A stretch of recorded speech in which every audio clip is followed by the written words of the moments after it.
Pemirsa, seni Papandung Teater Tutur Monolog dalam Bahasa Banjar mendapat tempat khusus dalam Festival Tunas Bahasa Ibu Jenjang Sekolah Menengah Pertama se-Banjarmasin besokan Kamis 4 September 2025.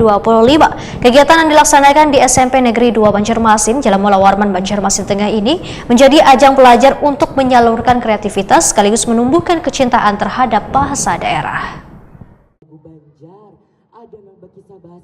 Seni Papandung Teater Tutur Monolog dalam Bahasa Banjar mendapat tempat khusus dalam Festival Tunas Bahasa Ibu Jenjang Sekolah Menengah Pertama se-Banjarmasin besokan Kamis 4 September 2025.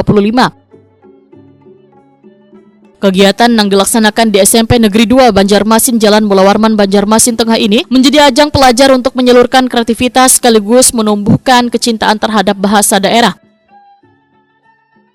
Papandung dikenal sebagai seni tutur monolog di mana seorang pemain atau pandung kada hanya berkisah tetapi juga menirukan karakter wan ekspresi dalam kisah yang dibawakan. Pertunjukan ini berbeda dari sekedar berkisah karena menuntut penguasaan kisah, bahasa wan ekspresi yang lebih mendalam.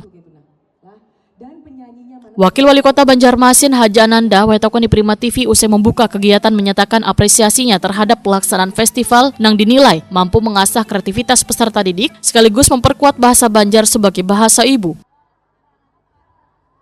Haji Ananda berharap bahasa Banjar dapat digunakan dalam keseharian baik di rumah maupun di lingkungan sekolah dengan tujuan agar warga tetap mencintai bahasa daerahnya.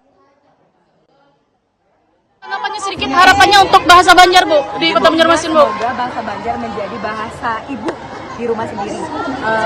Bahasa Banjar itu harus kita lestarikan karena kan sekarang banyak yang mana kalau pakai bahasa Jaksel, aku aja pakai di Instagramku pakai bahasa Banjar. Mantap. Kita berharap dengan Festival Tunas Bahasa Ibu ini bahasa Banjar menjadi pas di kita. PLT Kepala Dinas Pendidikan Banjarmasin Rian Utama menyatakan ada 5 kategori yang diperlombakan dalam Festival Tunas Bahasa Ibu, diantaranya meliputi pidato bahasa Banjar, menulis puisi bahasa Banjar, Papandung, menulis cerita pendek, serta berkisah bahasa Banjar.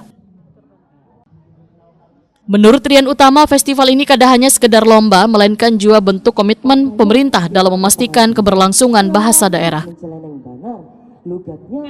Pak, setiap tahunnya biasanya sangat baik, bahkan kita juga bisa sampai ke provinsi dan nasional untuk beberapa kategori, beberapa jenis lomba yang diadakan, pidato, kemudian tadi Papandung, kemudian ada bercerita bahasa Banjar.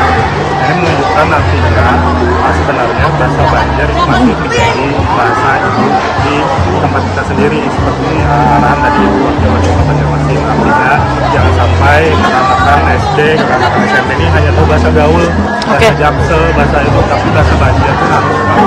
Dan ini juga dicontohkan oleh pimpinan kita, Wali Kota Banjarmasin dan Wakil Wali Kota Banjarmasin, dan setiap kesempatan selalu mengisikan bahasa Banjar melalui para anak.